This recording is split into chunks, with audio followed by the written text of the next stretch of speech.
Shalom, shalom. So in the last episode, we talked about how there was this rift forming within the Branch Davidians because David had a vision from God that he was supposed to have a child with Roden, the prophet of the Branch Davidians, and this child would be the chosen one. And this did not sit well with Lois's son George, who had hoped to rise to be the next prophet after her. Shortly after this revelation, David said that God also told him that he was supposed to marry a woman within the Branch Davidian congregation named Rachel Jones. The two of them were married, and this sort of made tensions die down a little bit between David and George. That is, until there was a fire on the property. Now remember that the Branch Davidians owned hundreds and hundreds of acres, and they had lots of buildings on the property. One of those buildings was an administrative building that had cost like $500,000, and it burned to the ground.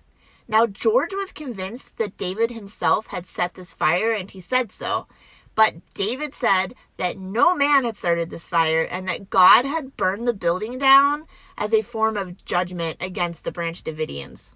At this point, George had had enough, and he wanted the Rodens to try to regain control of the congregation.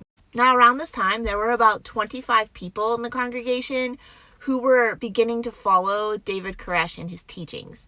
And George and the other members of the congregation, which was the majority of the congregation, they forced David and these other 25 people off of their land at gunpoint.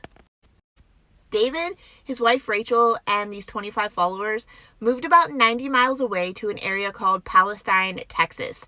Now, they didn't have anywhere to live there. They didn't have money or supplies, so they mostly lived in tents and RVs and were nomads for the next 2 years.